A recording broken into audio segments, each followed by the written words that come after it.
Man.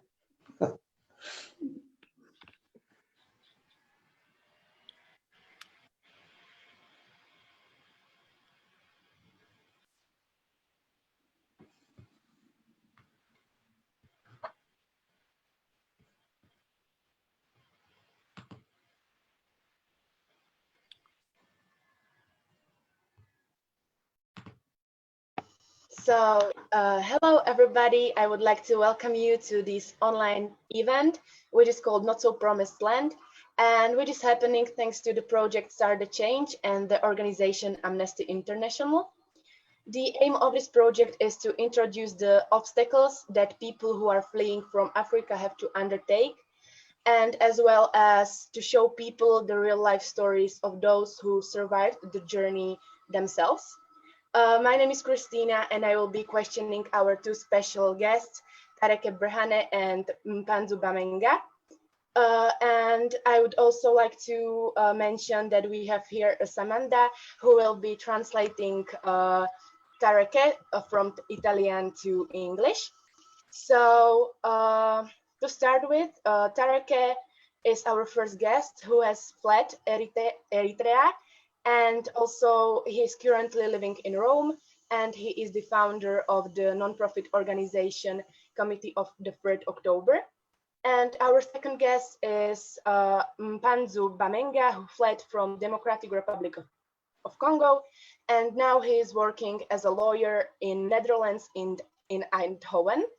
So now I would like our guests to tell us something more about themselves, to closely introduce themselves to us.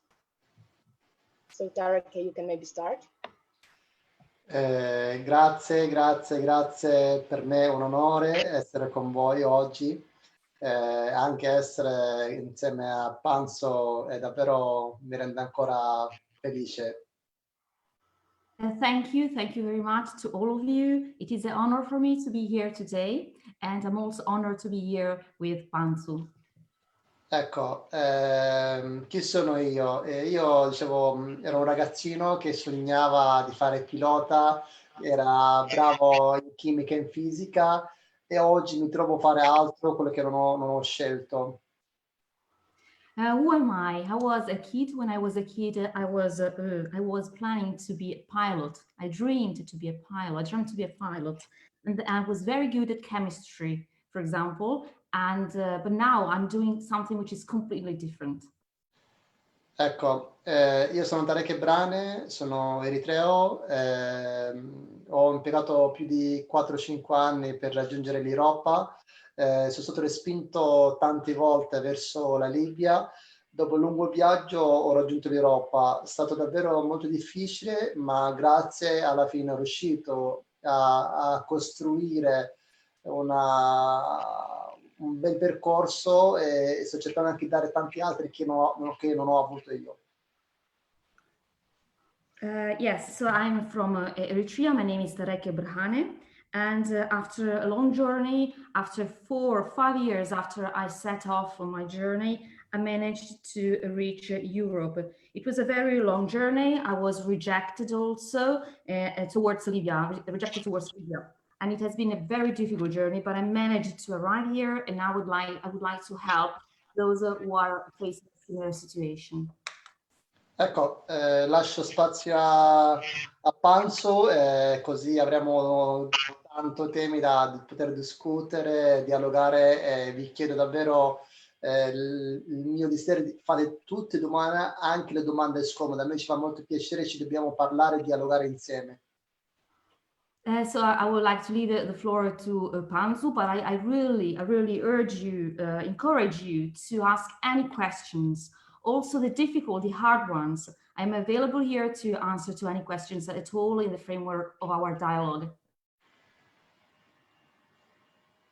Go, Mpanzu. Well, thank you. Yakuyem. Ahoy, ako samas. Well, thank you very much. It's also an honor to be here, to speak to you guys, and also an honor to be here with Tareke, which I hold very dear. Yes, to introduce myself, I'm Mpanzu Bamnega. So I was born in Zaire in Kinshasa over there. I came to the Netherlands in 1994. I was rejected. For 13 years, I lived as an undocumented migrant. And it was very tough. But after I obtained my residence permit, I became a jurist, I became an activist, and also became a public representative, and try to move forward diversity, inclusion, and also migrants and refugee rights. And I'm also here for you to share all of my experience and also to share all of my knowledge. So please feel free to ask anything that you want.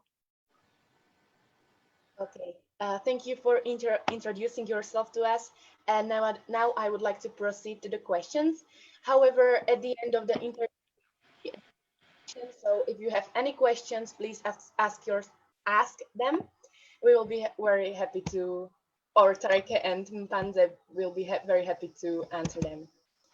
So the first question I had was that every journey starts with a single step, and especially such a long journey and great journey usually comes after some impulse or some push effect. So I would like to ask you, what was the main moment when you really made the decision to leave, or what really persuaded you that you want to set on the journey out of the country? Allora, io non ho scelto di uscire dal mio paese, sicuramente è stata mia madre. Io ero un ragazzino di 16-17 anni. Mia madre, dopo aver perso il marito e il fratello grande, era l'unico per quello che è rimasto per lei. As for myself, I did not choose to leave my country. It was my mother who chose for me to leave Eritrea. I was about 16, 17 years old, and my mother had only me to sustain her, to maintain her, because her husband and my older brother had already died. Insomma, mia madre ha scelto di darmi un posto sicuro e ha scelto di uscire. Sicuramente ha pagato delle conseguenze, perché scappare non vuol dire preparare la valigia a partire. Scappare vuol dire a volte il governo, se ti ferma in frontiera, ti possono uccidere per dare il messaggio a chi, come tanti altri, tentano di uscire, così incoraggiare. Ma non solo, attraversare quella linea, la confine, non diventi più padrone di tuo stesso, di un trafficante che diventa il tuo passaporto. My mother chose for me to live because she wanted for me a safer place. She wanted me to live in a safer place, but she paid a price. She paid a very high price, because fleeing does not just mean to leave your country at ease. They can kill you. The state can kill you, also to warn others so that they will not flee. So after you cross the borders, you are not your own master anymore. There are illegal traffickers who really are your masters, or your passport, your masters. Insomma, in sintesi, che dicevo, oggi non ho scelto io, se grazie a tutti i miei successi, grazie a mia madre che ha rischiato, che ha sacrificato per darmi un posto sicuro.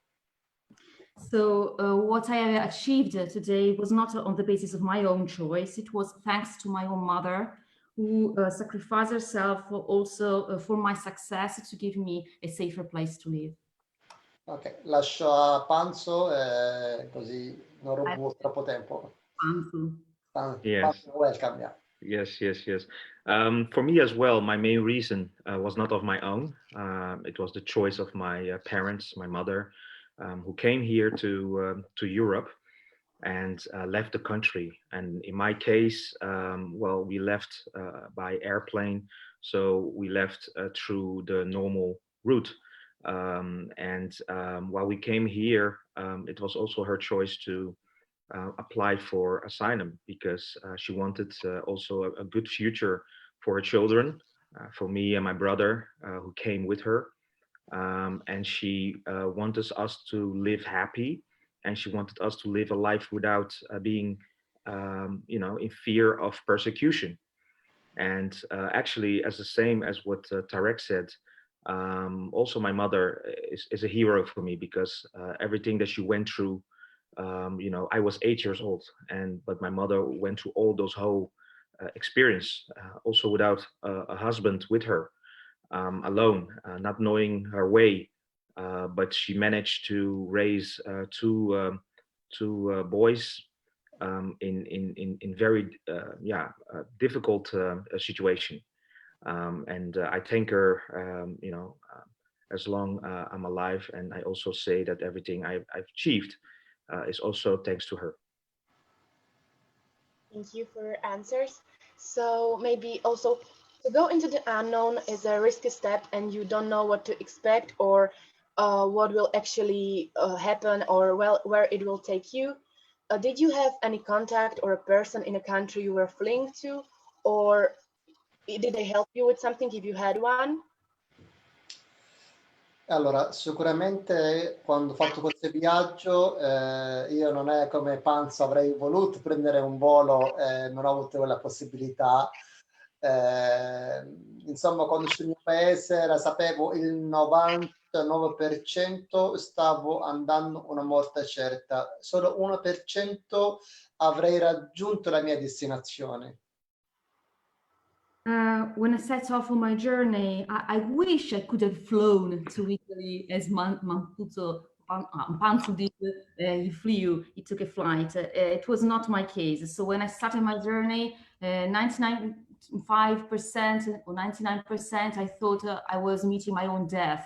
And just 1% was the hope that I would get alive in Italy. Per questo il viaggio è stato davvero molto, molto, molto difficile, molto pesante. Ho perso una delle persone più care al mondo, che è mia madre, che non ha visto che esista un'altra vita, no? Un'altra vita migliore, che poteva avere un letto caldo. Sicuramente la sua forza mi ha dato un coraggio per affrontare un viaggio durato 4 anni, dove potevo impiegare 4 ore per entrare in Italia o in Europa. So for me, this journey was very, very hard. During this journey, I lost one of my most important people in the world, that is my mother. And she didn't get the chance to see me live this life, this better life in Italy. So because she died earlier. But she gave me strength. She gave me strength to live here and to do what I'm doing. Okay, Mpanzu, yeah, welcome. Yes. So, well, like I said before, in my case, we fled to Europe, but it wasn't really easy, because we came to Europe. We didn't have a lot of knowledge about applying for asylum. So when we came here, we had opportunities, because my parents, when they were back in Congo, they had money, and they had ways to leave the country. So when we came here in Europe, we didn't come with the mindset that we are going to apply for asylum. We only came with the mindset we want to leave our country, and we want to start a new life. But then when you are here, you start to understand the system, that you have to apply for asylum, and you have to go through certain process. And basically, the hardest part of it is that the insecurity, that you don't know what's going to happen. Because I remember that we went from France and to Belgium, and then to the Netherlands, and sometimes it wasn't clear where we are going to sleep the next day. And sometimes, because you are here without any legal stay, you don't have the ability to work or to attend school like everybody else. So everything which is normally, you have to think twice about it, and you have to see if there's any possibility in your case, just because of the fact that you don't have a residence permit. So it was quite hard, and you have a lot of obstacles which you face. But when we arrived in the Netherlands, this is when the integration process started. even though we didn't have any legal stay, we managed to make a lot of friends, Dutch friends, volunteers who helped us and who helped us to learn the language, who helped us to facilitate it for us to sport and to make friends. And this is something that really helped us, during the moment that we were here in the Netherlands. Vorrei solo aggiungere, scusa, sorry Cristina, dicevo un viaggio potevo durare 4 ore, invece è durato 4 anni. 4 anni, immaginiamo dal giorno che mia madre ha deciso, il giorno sono arrivato, quel 4 anni mi ha cambiato la vita, ha cambiato il modo di come guardare la vita, come ragionare, ha cambiato completamente tutto, non è più quel Tareke che sognava fare il pilota. Scusami Tareke, avevo dimenticato questa frase. Yeah, okay, tranquillo. I wanted to add that this journey could have lasted 4 hours, but indeed it lasted 4 years. So from the moment when my mother decided that I was about to flee to the moment I actually arrived, 4 years passed. So these 4 years completely changed me. And I was no longer the Tareke who dreamt about being a pilot. I changed completely. Yeah. I can definitely, I definitely understand what Tarek said, and for us it was the same when we arrived in the Netherlands. It could have just, lasted like a few weeks, and then we had our status and we can start our life there. But it took, in my case, 13 years. So 13 years in insecurity, not knowing if you will leave the country, you will be deported, or and not having the ability to work, not having fully the ability to attend school, etc. It's like you are living in an open prison. This is how it felt, and the insecurity was really tough. And when I was a small boy, I always wanted to be an actor or a clown or a comedian. But you are now. You are now an actor. I'm still. Still now. You have a talent. The talent never went away, but but because of my experience, the experience of being excluded from society for 13 years, basically that made my mission, because I said nobody needs to experience what I experienced, to be excluded from society in this way. So basically that's why I said, okay, I'm gonna set my purpose in life, and that purpose will be to fight for inclusion, to fight for diversity, and to fight for better rights for refugees and migrants. Quella che altro che volevo raggiungere, dicevo, dopo aver impiegato 4 anni, mi ricordo ancora benissimo il giorno quello che ha toccato l'Italia per la prima volta. Io rispetto a Mpanzu sono stato fortunato, dopo 7 giorni del mio arrivo mi hanno messo in un centro d'accoglienza dove la commissione, che spesso la gente non sa, una commissione dove valuta la tua domanda d'asilo, non arrivi in Italia, c'è una banca che regala documenti, assolutamente c'è una procedura molto rigida. Dopo 7 giorni del mio arrivo ottengo lo status di rifugiato, ancora mi ricordavo bene quando dormivo, sentivo il letto si muoveva perché è rimasto tanti giorni in mare. Vai Samantha, scusa. So I also wanted to add that these 4 years, I remember very clearly the day on which we landed. And I was in a reception center after 7 days, but it was really a process because there was a commission and a rigid procedure which judged if you had the right to apply for a refugee status. So unlike Mpanzu, I got refugee status, but it was a procedure. And I still remember the first day feeling like my bed was moving because I had been traveling at sea for so long.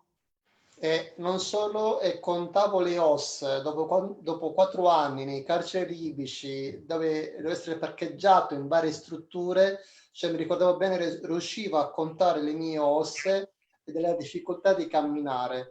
dopo 7 giorni da un lato mi davano il documento di Tareke Brhane, tu sei un rifugiato politico, ma neanche il tempo di festeggiare veniva l'operatore del centro con la forza, mi carica in macchina, mi lascia alle stazioni del treno. Dopo pochi giorni, 7 giorni dopo. 7 giorni dopo il documento, l'8º giorno già mi hanno buttato fuori, non ho più il diritto di stare nella struttura. So I wanted to add also that after 4 years in which I had experienced a lot of hard times, I had been in Libyan jails. I could really count my bones because I was very thin and I had difficulties in walking. It was hard for me to walk. After 7 days, I was granted the status of political refugee, but I had no time to celebrate this achievement because the following day they brought me away from the reception center. By force. Insomma, ero a fine novembre, faceva freddo. Da un lato avevo un documento di Tareke Brhane, tu puoi stare in Italia. Dall'altro avevo un vuoto totale, non conoscevo la lingua, non avevo i soldi, né casa, né niente. Non sapevo qual è la direzione. Almeno dalla Libia sapevo la direzione dell'Europa e l'Italia. E lì stavo in quella stazione, non sapevo in che lato dovrei andare e non so, quasi ti veniva da piangere, quasi una delusione. So I remember it was at the end of November, so it was very cold. And the situation was a bit strange because on the one hand, I had a permit to stay in Italy. But on the other hand, there was a void for me because I did not know the language. I had no house, no place to stay, and I had no direction, which was a bit odd because when I left from my country and then in Libya, I knew where I was heading to. I was heading to Europe, but now I had no direction. So it was a feeling of disappointment, a great feeling of disappointment. And how did you find your direction eventually? Allora, è stato molto dura, ho dormito per la strada, ho dormito nelle stazioni, ho dormito nelle chiese, piano piano sicuramente sono arrivato un momento di mollare tutto, però non potevo permettere perché era l'8º per fare qualcosa per andare a salvare mia madre che è rimasta indietro. So it was very, very hard at the beginning. I slept on the streets, I slept in railway stations, I slept in churches, and there were moments I really wanted to give up, but I couldn't. I had to go on to soldier on because of my mother and the sacrifice she did for me. Insomma, grazie al suo coraggio, che il suo pensiero, che sono riuscito a uscirne, mi ha accompagnato in tutto. Ho lavorato in campagna, ho raccolto i pomodori, ho raccolto l'arancia, sottopagato, 20 euro dalle 6 del mattino fino alle 6 di sera, ho lavato e lavato i piatti, ho fatto tutto quel che si poteva fare. So it was thanks to my mom, to her courage, and also to the memory of my mother that I could continue and go on. And she accompanied me everywhere. Actually, I also did a lot of jobs. I worked in the fields, I picked the vegetables, tomatoes, oranges, and so on, from the morning up to the evening. So very, very long. And I also did the dishes. E nello stesso momento cercavo di recuperare il mio sogno di fare pilota. I miei studi in Italia non vennero riconosciuti a tutto zero. Ho cominciato a fare nel frattempo andare la sera a fare la scuola serale. Ho fatto l'elementare, le terze medie e le superiori. Però comunque ho fallito, non sono riuscito a fare il pilota. At the same time, I still had the dream of becoming a pilot with me. However, my studies were not recognized in Italy, so I had to start again. And so I went to classes in order to get a degree, elementary and first and secondary school, a degree and so on. But I didn't manage to have my dream come true. I'm not a pilot, I didn't become a pilot. Perché o dovevo mangiare o dovevo fare una cosa, cioè non potevo scegliere tutti e due. Because it was either food or studying to become a pilot. I couldn't do both things at the same time. Mpanzu, I live now for you. Well, I still want to know, how did you eventually find your direction?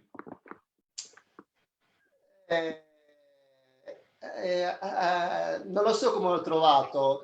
Trovato sicuramente, ho girato parecchi d'Europa, anche in Olanda ho girato, però cercando, come non potevo andare in altri paesi europei perché ho l'impronta digitale, l'alternativa è detto, io faccio un tentativo, se riesco ben venga, se no mi bevo da fuoco le mie impronte, cioè non posso soffrire per l'impronta digitale, andare in un altro paese per chiedere l'asilo.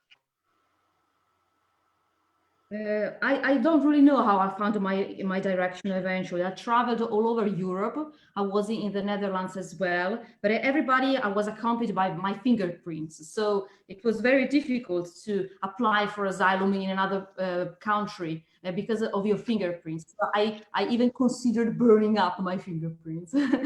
So e così piano piano studiando ho trovato la possibilità di andare a lavorare con Medici Senza Frontiera. Da quel giorno Tareke è cambiato, è diventato Tareke attivista, cercavo di dare tante cose che io non riuscito ad averlo. So I studied, and then I started collaborating with Médecins Sans Frontières, Doctors Without Borders. Anche Save the Children. Save the Children and other organizations. So Tareke, I changed. I really changed and became an activist in order to give the opportunities to those who don't have opportunities now. I answered to you, Mpanzu. Yes, thank you. Okay, well, actually, I had another question, like for the preparation of the journey. Well, I consider something as big as fleeing the country as something you do not tell just anyone about.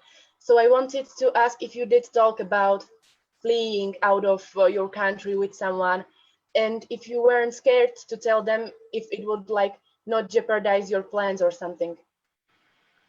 Non ho capito bene la domanda, scusami Samantha. Allora, lei chiede, dato che fuggire dal proprio paese è una questione anche che rimane segreta, no? Quindi qualcun altro sapeva di questa tua intenzione di lasciare il paese, oppure perché comunque avrebbero potuto anche mettere in pericolo questo tuo viaggio, no? Quindi lo sapeva qualcuno?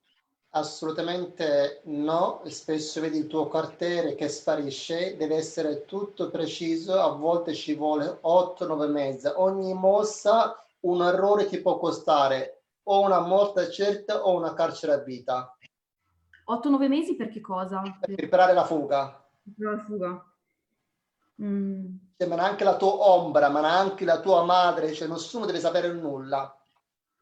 No one at all, no one, even your relatives, need to know about that. No one has to know because you need about you can need about 8-9 months to prepare fleeing your country, and nobody has to know about that. Even your shadow, your relatives, no one has to know about that because it will mean lifelong jail or even death.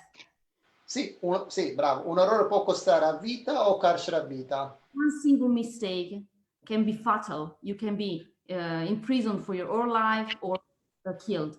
Ma non solo. Una delle regole che devi imparare durante il viaggio, mai dire chi sei, qual è il tuo quartiere, qual è la tua religione, per poter sopravvivere e riuscire a raggiungere i tuoi obiettivi.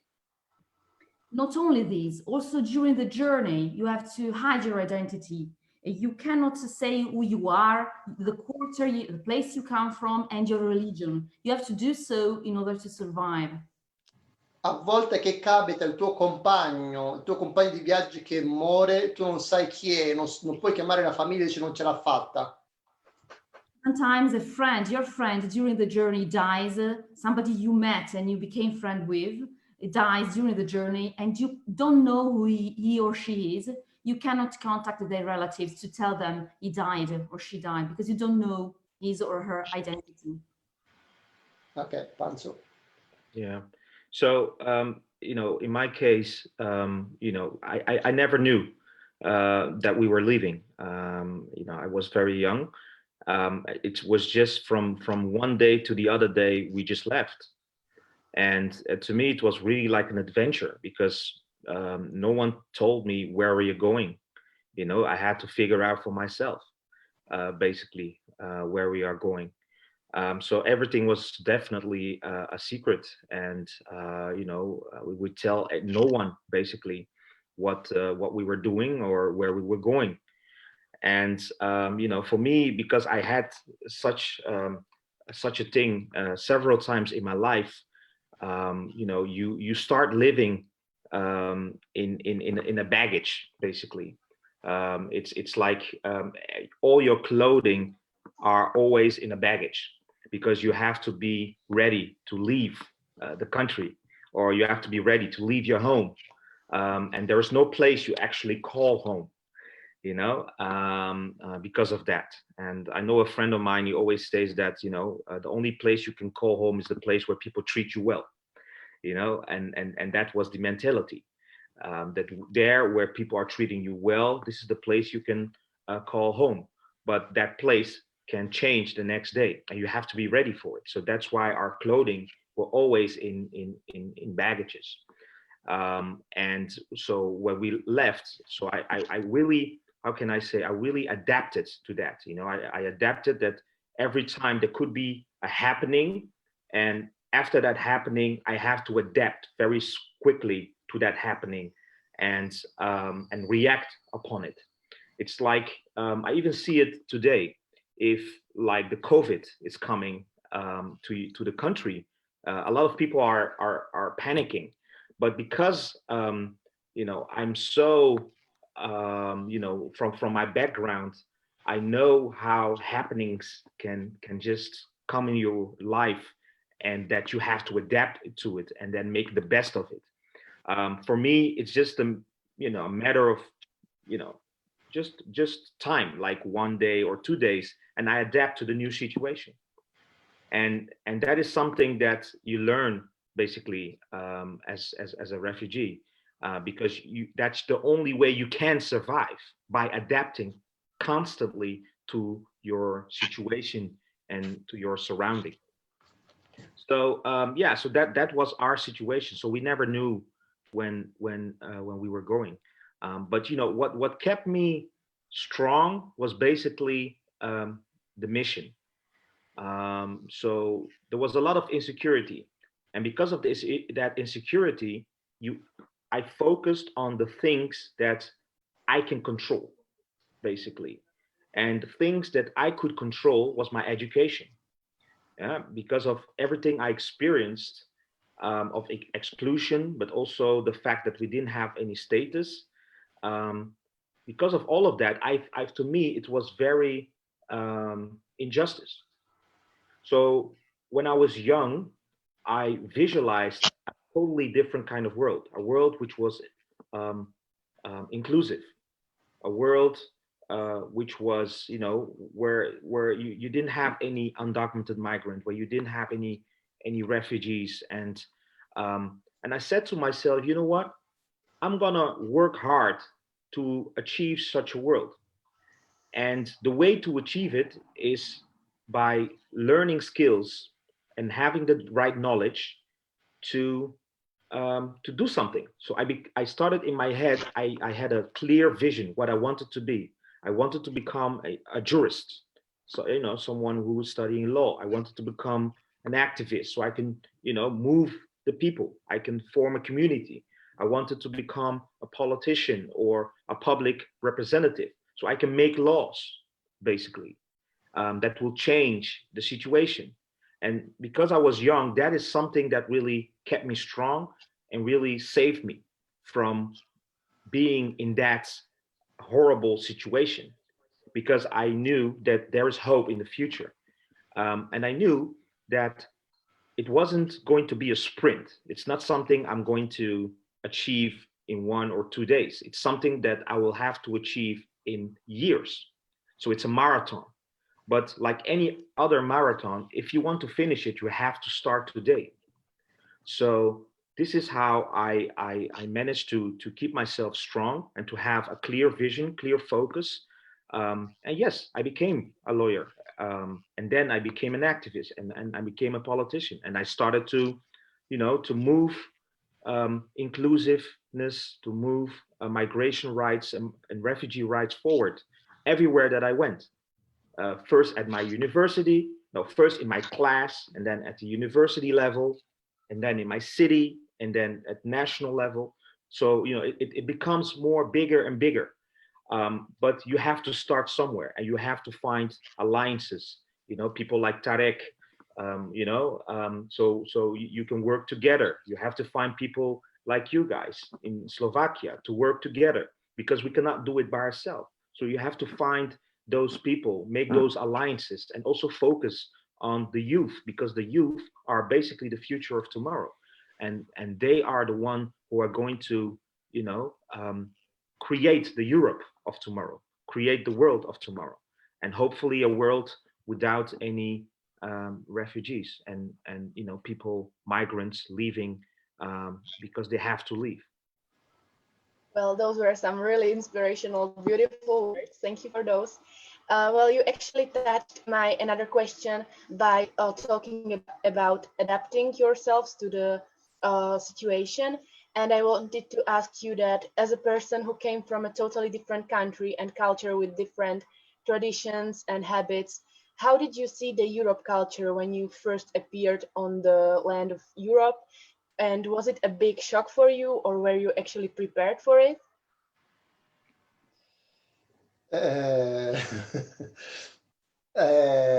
Sicuramente mi sono adattato, sicuramente la cultura completamente diverso, anche il modo, per dire, il rapporto, no, fra l'uomo e la donna. A casa mia la donna che sono abituato, la sorella che cucina, che lava, che completamente mi ha cambiato tanto culturalmente l'approccio, quello che ormai avere rispetto agli altri. Però è stato davvero difficile, perché se non hai un supporto all'inizio, che qualcuno che ti accompagna, diventa per alcuni un disastro totale. So yes, in my case, I surely had to adapt, because the culture was completely different from mine. For example, the relationship between man and woman. In my home, it was my sister who cooked, washed the dishes, and so on. So I was used to this mentality, and then the culture changed me, and also as for the respect for others, for example. But it was hard, because you have to have somebody who assists you, who helps you change, because otherwise it is very, very difficult. Dicevo, quando mi trovavo, faccio un esempio concreto, quando mi sono trovato a lavorare con uno staff di MSF, Medici Senza Frontiere, eravamo in 7 che abitavamo in questo appartamento. Su 7 erano 5 donne. Un giorno mi sono trovato, qualcuno ha cucinato, qualcuno deve lavare i piatti. Quel giorno mi toccava a me. Per me lavare i piatti è una vergogna rispetto alla mia cultura, dove c'erano 5 donne. Però col tempo ho capito, uno deve fare sempre metà, cioè lavare i piatti non è perché è fatto per le donne. Ecco, faccio un esempio semplice, e ancora oggi mi ricordo sempre questo esempio. So I want to make an example, which I still remember today. When I started to work with Médecins Sans Frontières, Doctors Without Borders, there were 7 people who lived in the same household. There were 5 women.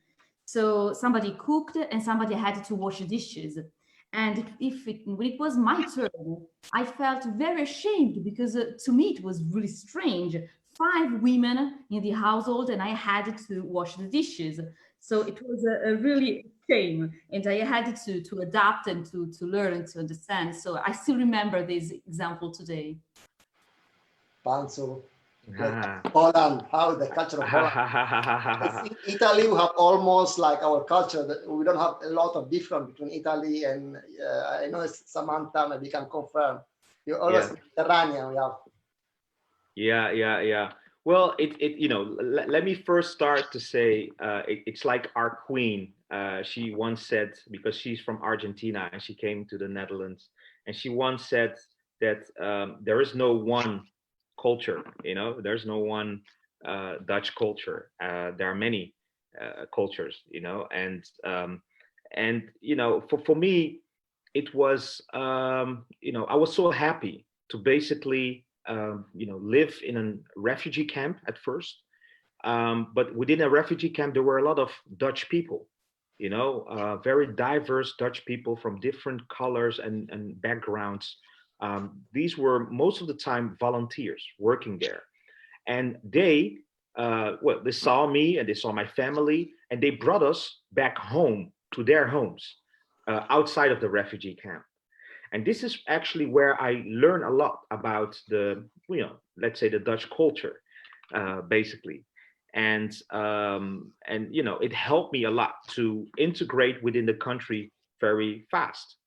But what I saw the differences, I don't know if it's just me or it's also with other people.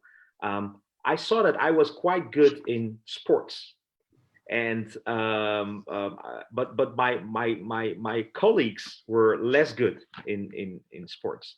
I also saw that I was adapting very quickly, also the language, everything, and my colleagues were not really adapting very quickly. I saw that I can dance, and a lot of people in the Netherlands, I don't know, they didn't have that rhythm, you know. So that was a little bit, that was, for me, it was totally normal. And because of that, at school, the teacher would call me, you know, homo universalis. So the teacher would say, you are someone who basically can do everything. But for me, it was totally normal, because learning how to survive is basically learning how to adapt yourself in a new situation, you know, because everything is basically changing throughout the world. So yeah, so that was good, but I couldn't, you know, I couldn't integrate as I integrated if it wasn't for all the volunteers, the refugee council, the people working for the refugee council, because they were the one who basically, when we came, for instance, we had a house and they showed us around, like, this is where you have to shop, this is where you have to do several things. You know, I had teachers, I had people from the soccer clubs who were helping me out. So there were a bunch of people that I became friends with. But I think the most important is the value that my mother gave me, you know, the value how to interact with people. And those values are basically universal, you know, because before you can interact with someone from a different culture or someone from a different place, you have to know who you are. You have to know where you're from.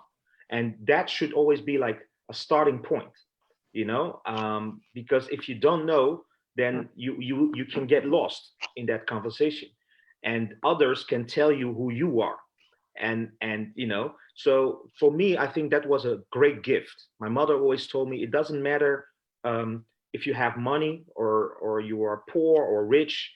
It doesn't matter if you have papers or no papers. You always have a human dignity. And never forget, in your country where you're from, you are a king. So you should always act like a king. And when you act like a king, people will treat you as a king, no matter your situation. You are great, Mpanzu. From today I know you are the king. No, io vorrei un pochino aggiungere dicendo, sicuramente non ho avuto l'opportunità di stare in un centro d'accoglienza. Dopo 7 giorni mi trovo per la strada. Come diceva Mpanzu, per sopravvivere ti devi adattare alla situazione intorno a te. Yes, I wanted to add that I also had no opportunity to stay longer in the reception center, because after 7 days I had to leave it. So I completely confirm what Mpanzu says. You have to adapt to your surroundings and to your situation. Però oggi, quando ho la possibilità di andare ovunque in Europa, in Italia, quando sentivo anche, come ha detto Kristína, la cultura, io ho fatto sempre queste domande, poi arriviamo a livello europeo. quando dicevano queste persone che arrivano che non imparano la nostra cultura, per me mi è rimasta fissa. Ho cercato di capire qual è la cultura italiana. Ancora oggi non sono riuscito a capire quale cultura, perché abbiamo 1000 culture, 1000 modalità, 1000 cibi, 1000 ragionamenti.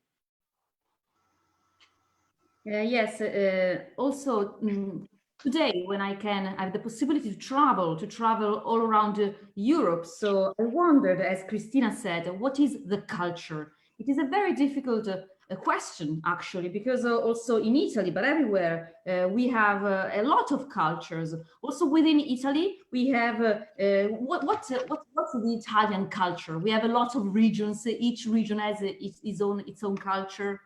No, allora, spesso sentiamo dei politici, da quasi tutti, loro dicono immigrati che non integrano la nostra cultura.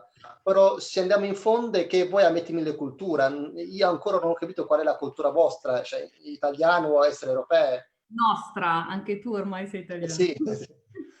Yes, because often politicians say, they criticize migrants and say migrants do not integrate in the Italian culture. But what is the Italian culture? You have, we Italians have 1,000 cultures within our country. So how can we integrate? In which culture, actually? Okay, thank you. Yeah, thank you for answering. So maybe another question is that you have settled in Europe, and then a few years later, maybe more than few years later, there was a big increase in numbers of immigrants and refugees in 2015. How did you perceive this situation? What was your opinion on or outlook on it? Aspetta, ho perso la prima parte, Samantha, poi... che nel 2015 c'è stato un incremento molto repentino di immigrati che sono entrati in Europa o cercavano di entrare in Europa nel 2015, no? Quindi come hai percepito tu questa situazione di aumento dell'immigrazione e tutto quello che ne è seguito? Allora, uno che dobbiamo sottolineare che in tutta Europa abbiamo circa di 3 milioni, solo il 5% che viene in Europa, la maggior parte che rimane nel terzo mondo. Quindi ci sono 3 milioni di... 28 paesi europei di rifugiati. So il 5%, noi al mondo abbiamo circa oltre 70 milioni di affollati, che alcuni paesi che producono, solo il 5% che viene in Europa. We have 70 million refugees all over the world and 3 million in Europe. Only 5% of them, just 5% of them comes to Europe, or wants to come to Europe. Se noi vediamo la situazione attuale, ormai ogni mese c'è sempre una guerra, c'è sempre una guerra che partono, che producono i rifugiati.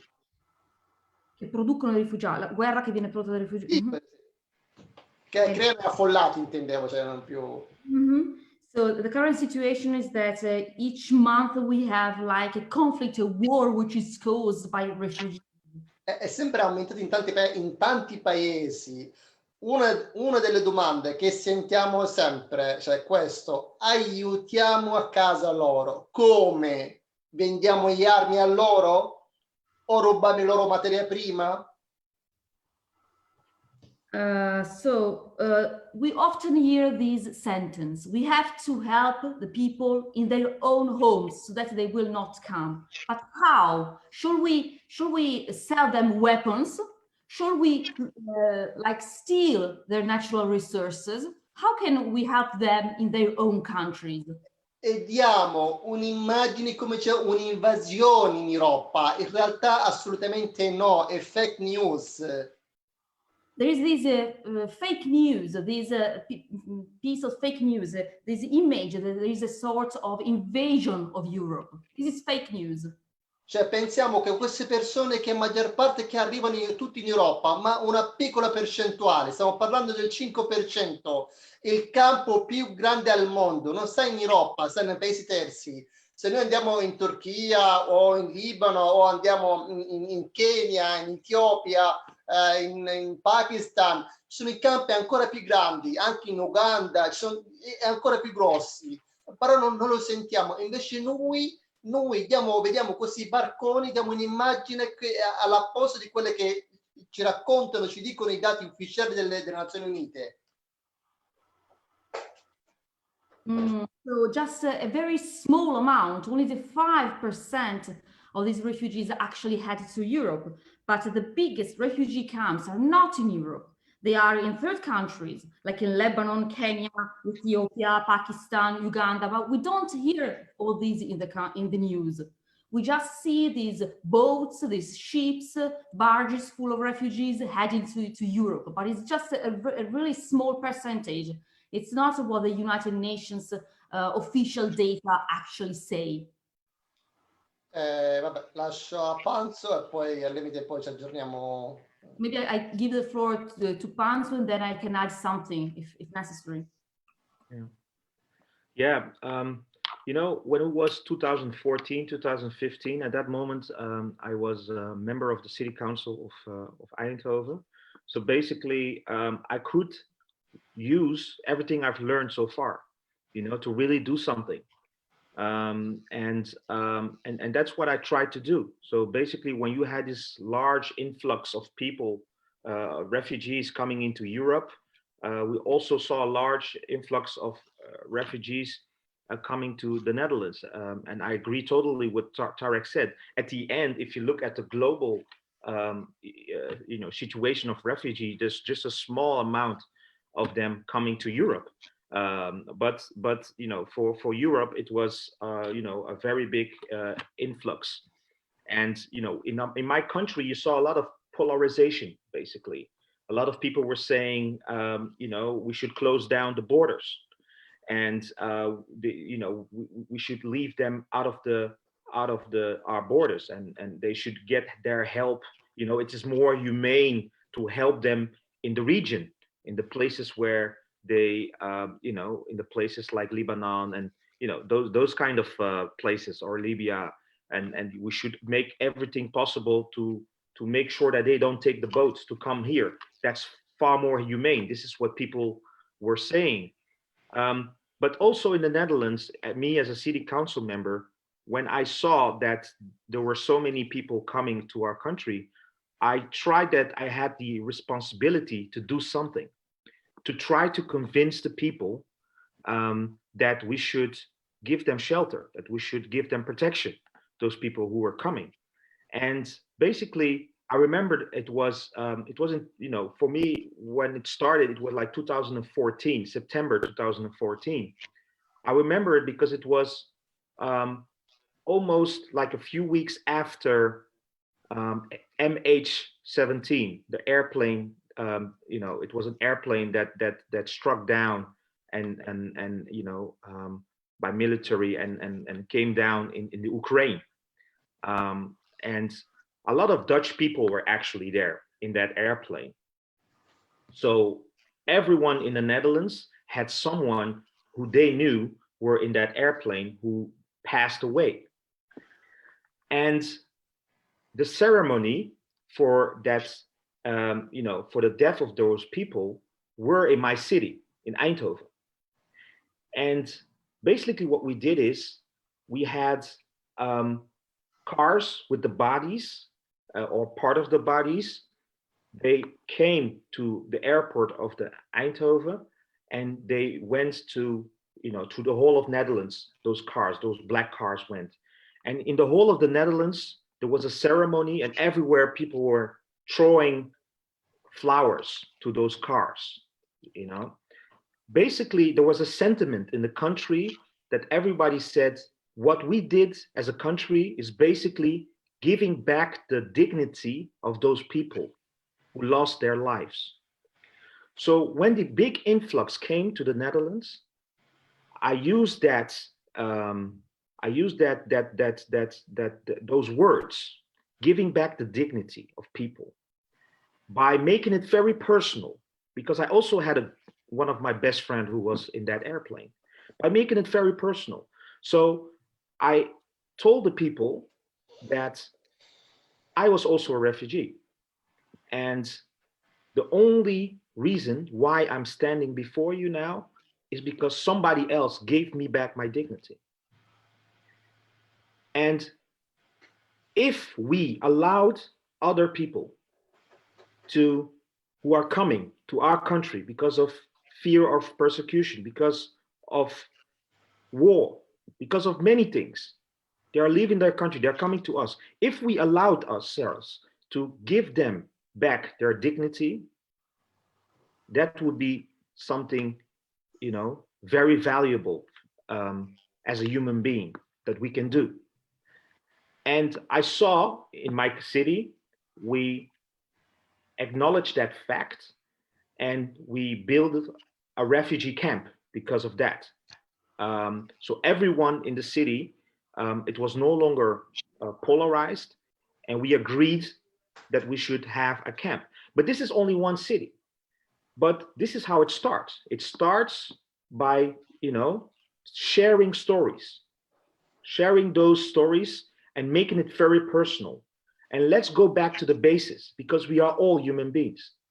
And we have to think about, how do we want to treat another human being? Because you have to think about, every time you have to think about, maybe it could be you in that position. What would you like? Would you like other people to leave you out, or would you like to receive help if you were the one who was leaving your country? Yeah, I totally agree with those words.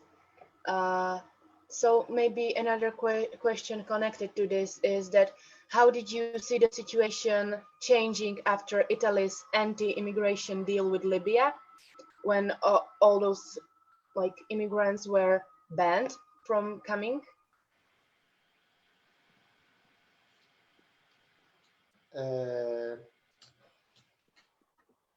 Davvero triste su quello che sta accadendo nel Mediterraneo. Dicevo prima, il Mediterraneo, una dell'ultima tappa.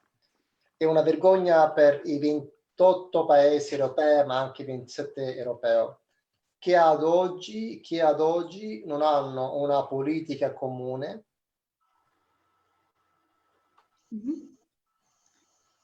Inizio? Sì.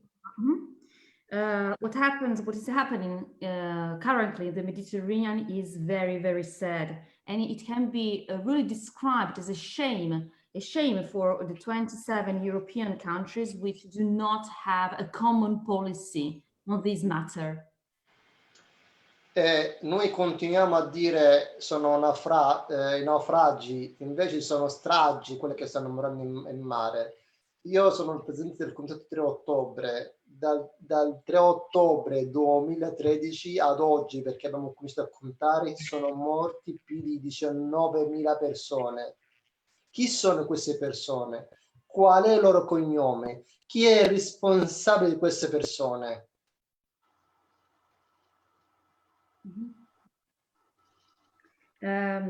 Yes, we keep on repeating the same thing, that these are not just shipwrecked situations. There are real tragedies. There are tragedies because I am a member. I funded the Comitato 3 Ottobre, and really since the 3rd October 2013, the people who died are about 19,000. And I say, who are these people? Who are they? Which are their surnames, and who is responsible for them? Ecco, noi continuiamo a trattare la Libia come un benessere solo per la materia prima, ma com'è possibile che ad oggi tutta l'Europa non riesce a portare il processo di pace in Libia? We keep on treating Libya as a country of well-being for its natural resources. But how is it possible that to this date, the European Union still can't bring peace to Libya. Allora, voi avete visto negli ultimi mesi l'Italia litiga con la Francia, non perché vogliono portare il processo di pace, perché vogliono le materie prime come il petrolio.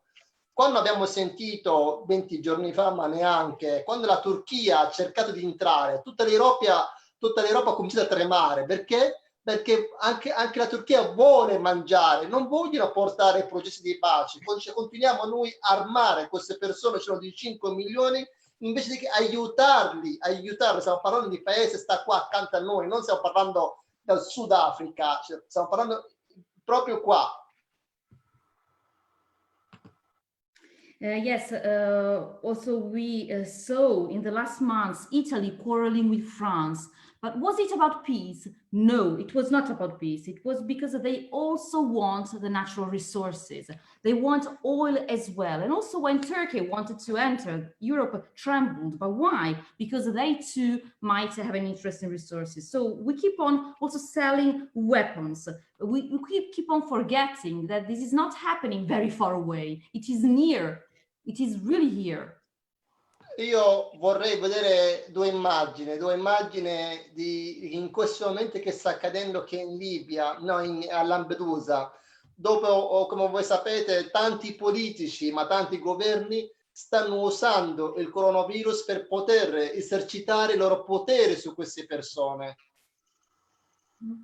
Wanted to say also what is happening, two images, but also in Lampedusa, a lot of politicians are really exploiting the idea of the coronavirus for their own personal reasons, to fight against the migrants, to have reasons against immigration. Non so se voi riuscite a vedere queste foto, se riesci a vedere la foto, si vedono?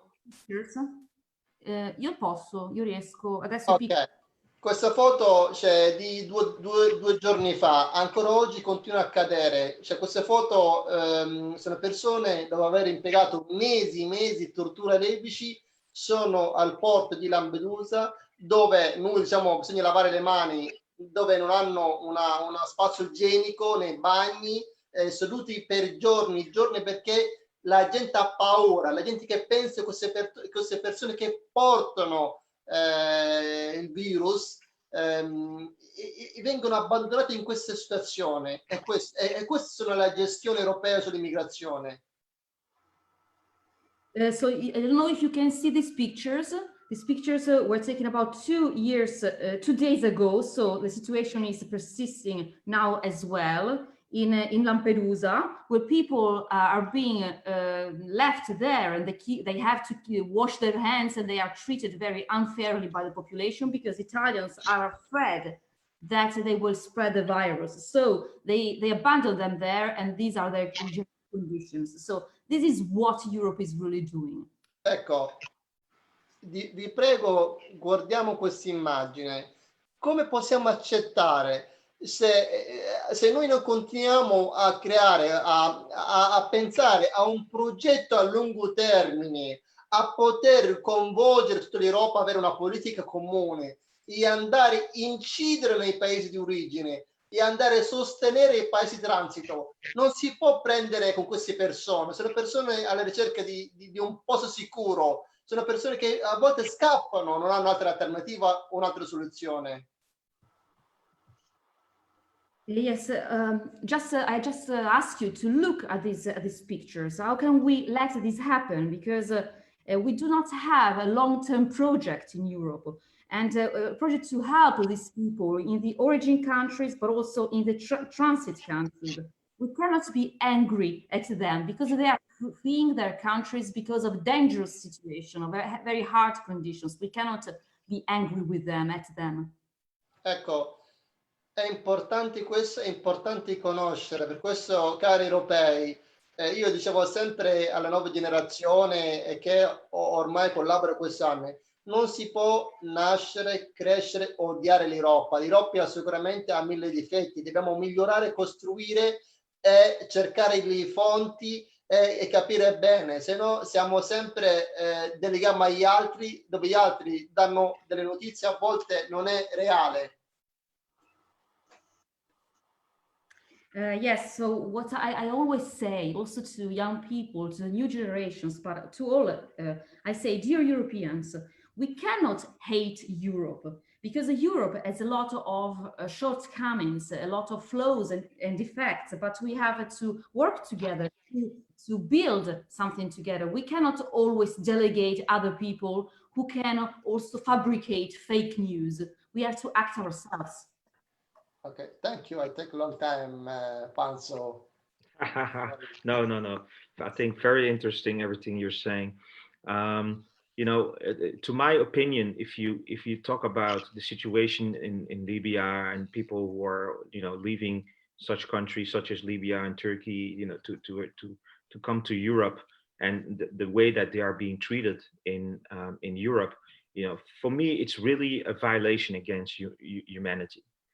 And I really think that there's really a leadership problem in Europe, because, you know, the European Union was basically created with a certain idea, and you know, it should be an environment. If we look at Article 2 of the European Treaty, it's written that it was, you know, created based on certain values such as human rights, such as human dignity and inclusion, etc., and democracy. And but those values, we don't see them in practice. You know, those values, of course, they were written in peacetime, but they were written in peacetime, and you know, you cannot say when those values are being challenged that you put them aside. You know, you should you know, you should stand for those values when they are challenged, because this is when you can really show the world the importance of those values. And if you don't show it, then it doesn't mean anything. So basically, it's up to us. You know, we are the people of the European Union. Without the people, there is no European Union. So it's our responsibility. You know, don't look to the leaders all the time. It's our responsibility. Anyone in Europe can take this role, can take the role of leadership. Look at Tareke, you know, the things that he's doing in Italy, in Europe. You know, in if we talk about what's happening in Lampedusa, it's amazing, and it started with his initiative. So, and everyone can have that power to take an initiative and to contribute to a better Europe. You know, it starts, you know, by looking yourself, by the person in the mirror, basically. So that's the what I wanted to say about Libya. And if we go to the COVID-19 in refugee camps in Amsterdam, but also in the Netherlands, at this moment we have two cases, two refugee camps where they have COVID-19, and those people were treated well after that. They were isolated. Everyone within the camp is receiving tests so that they know if they have COVID-19 or not. And they are also being educated, because, you know, in some culture, people are thinking that, you know, COVID-19, if you eat the you know, citron, or you eat something else, you will be cured, and that's not true. So there are a lot of those kind of stories about how you can manage to you know, to be cured from COVID-19, which are not true. So that's why we are asking our medical people to give the education to people coming from different culture, but also for translation, because all the information from the government is basically in Dutch. So that needs to be translated. And at this moment, there is a great initiative from a friend of mine, Milka, who's also from Eritrea, who is starting to translate all the information of the government to other people, so that they can understand basically what is happening. But it's true that in every country, you see that the people who are being targeted the most of this COVID-19 are people with a migrant background. So, you know, so we have to look carefully about it. And the last point that that I saw that somebody asked a question about is about the labor market discrimination. I think that in my case, I never really, of course, I experienced it in such a way, but it never affected me because I have the knowledge, I have the power to fight back. And so basically, when I quit, when I finished my study, I still remember it like it was yesterday. On the 15th of April 2011, I started working. That was a Friday, and at the Monday, 18 April 2011, I started working. So I never had one day not being without a job. But I know that in the Netherlands, and this is true, this is facts, that more than 30% of the people with a migrant background are being discriminated. And and it's even said that people, they rather have someone with a criminal background than someone with a migrant background working for them. So that's a very big problem in matters of discrimination and integration of people with a migrant background.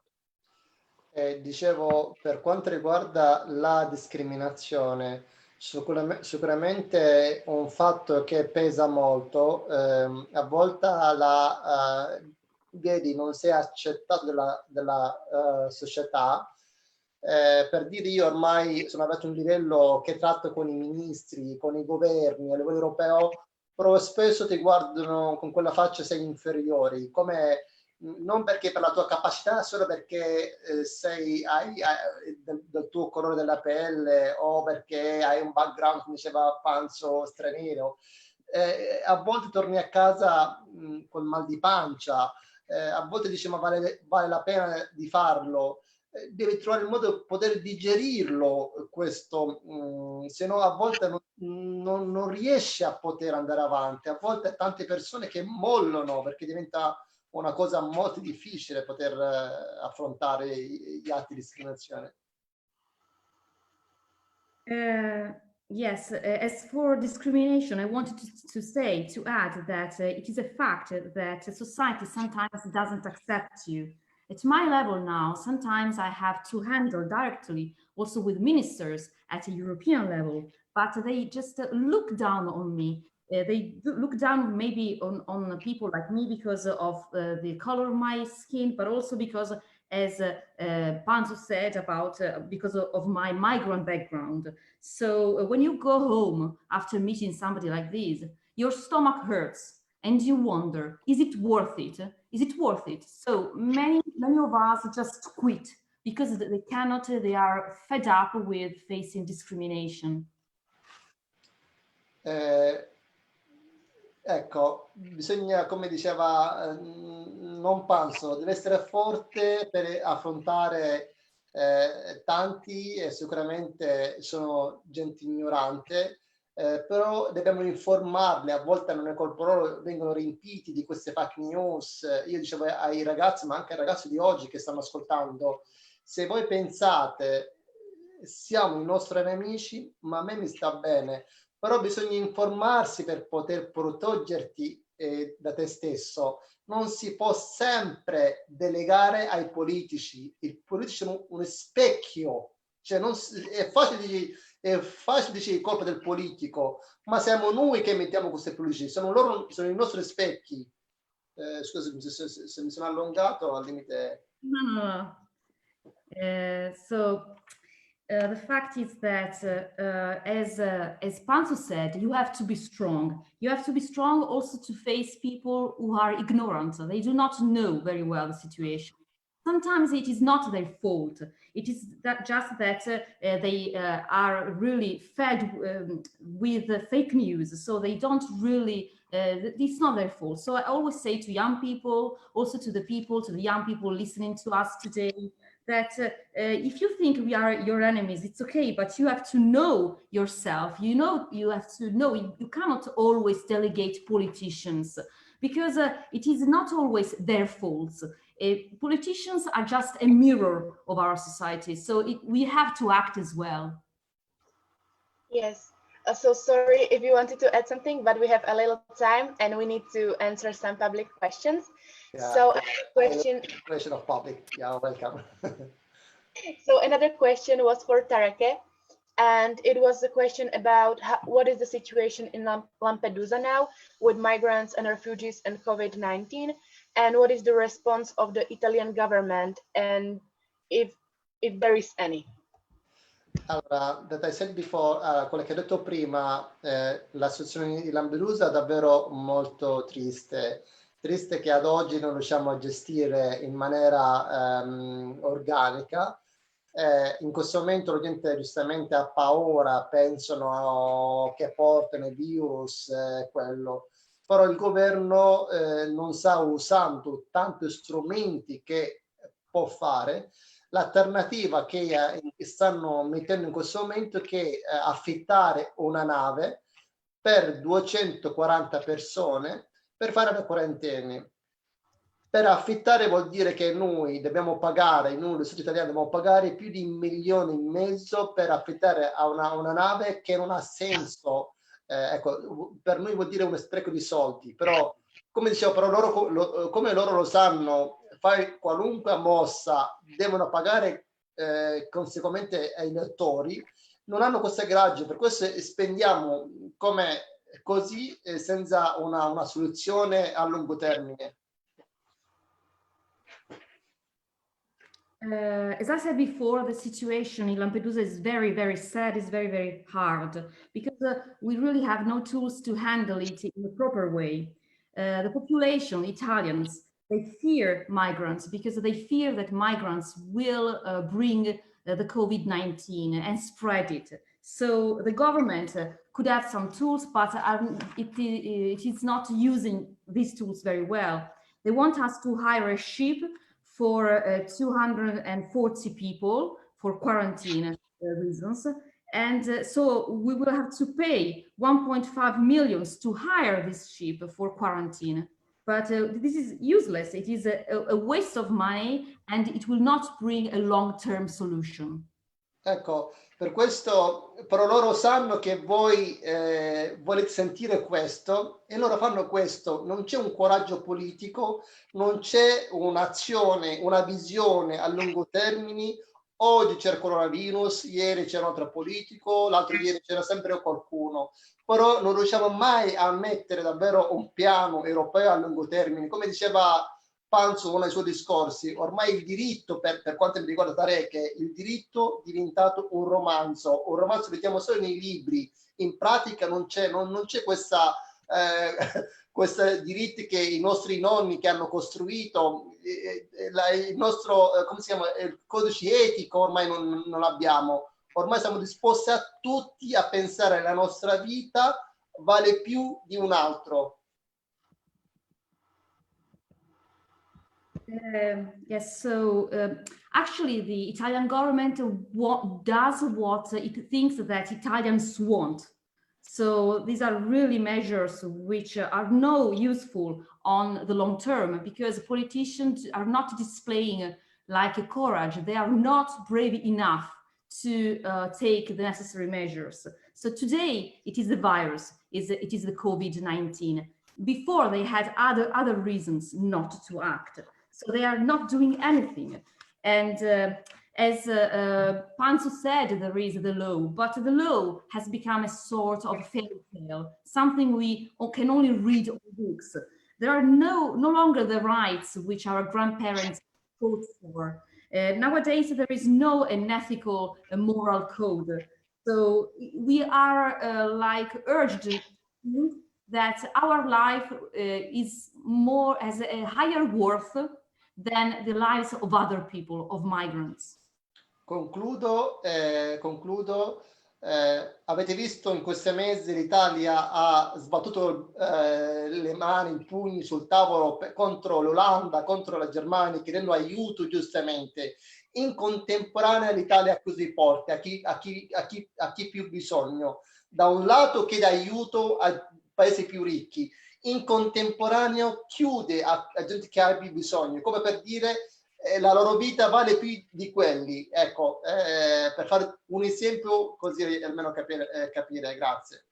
I would like to conclude by making an example. In the last few months, you have seen Italy getting angry at Germany, Holland, because Italy wanted to be helped with the situation. So on the one hand, Italy asks for help. The wealthier countries, it wants to be helped. But on the other hand, Italy closes, it shuts its doors to other people who are in need. So in a way, Italians say our life has a higher worth than the other people's lives. Thank you for answering the question. Another question from public is, what was the initiative point in your life that has made you or your parents to get an idea of leaving your home and your relatives? Mpanzu, you answer. I don't want to take all the time from me. I know. Well, yeah, like I said, you know, I was very young, and you know, and I think that my parents, they saw a civil war basically coming to the Netherlands. I mean, sorry, to the Congo. You know, there was a lot of conflict, you know, civil conflict basically within Congo between two people. One was a dictator, and the other one was, you know, like someone who wanted to liberate the country. And this fight was actually at the eastern part of the country, but it was, you know, coming to the western part of the country, the part of the capital. And yeah, I think that my parents, they saw those movements, and they also saw how many people were basically persecuted, if, you know, for political reasons. And you know, and because of that, they thought that, you know, if we want a future for our children, if we want to protect our children, we should leave the country. And that's basically why my mother at a certain point left the country and came to Europe. I don't believe that, you know, they came with a idea like, okay, I'm going to apply for asylum, etc. No, I think that they just left, you know, like, okay, we have to go to a place which is safe and where there's no war and where we can, you know, start a future for our children. But you know, the moment that you come to the Europe, and this is when you get in a certain procedure, and you know, and then you basically, you know, you start understanding like, oh, they are calling me an undocumented migrant, but I have papers. I mean, what is the problem? Why am I not good enough?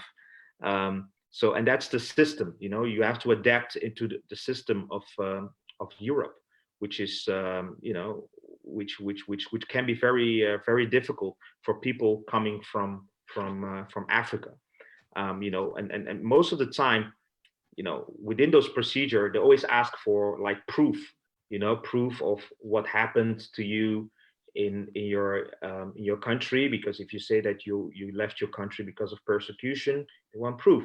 But no one, when you're leaving your country, you won't think about, oh, let me take proof, or let me take this, let me take that, because when I will arrive there, I will, you know, I will go through a certain procedure, and I will have to explain certain things, and I have to prove certain things. I think that, you know, almost nobody does that. You know, people are just leaving the country because they are, you know, most of the time, because in a snap second they have to leave, or if they don't leave, they will die.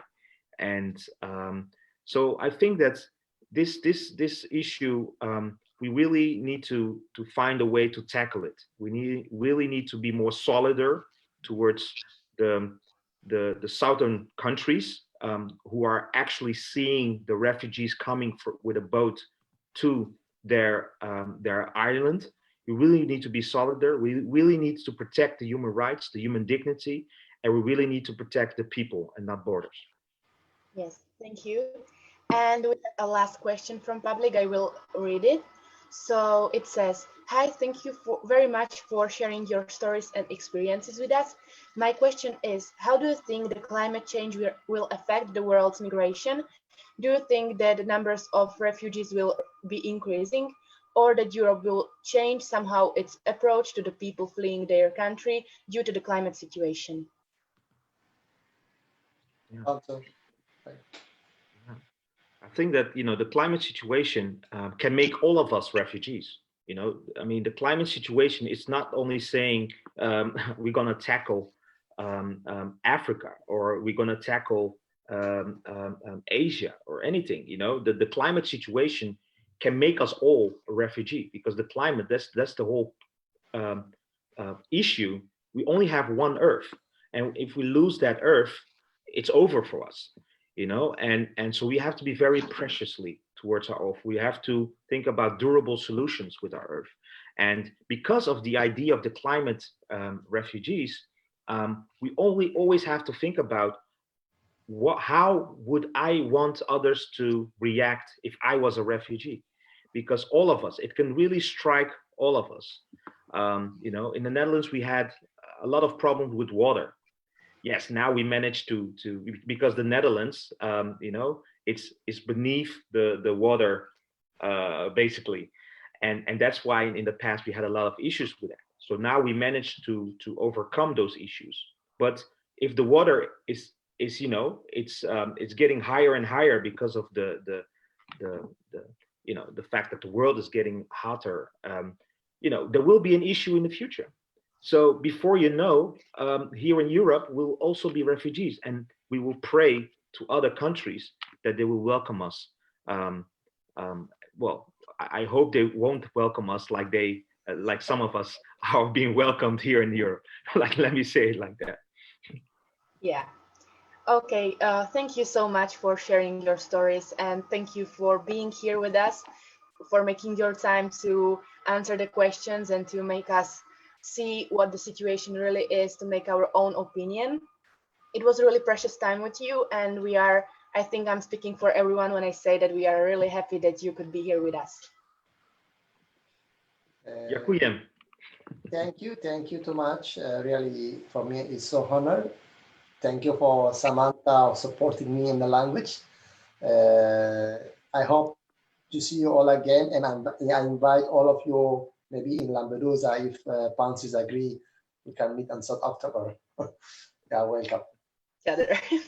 Yeah, thank you very much. It was really a great honor to speak to you and to be here together, and with Tareke as well. So thank you very much. Thank you. Bye.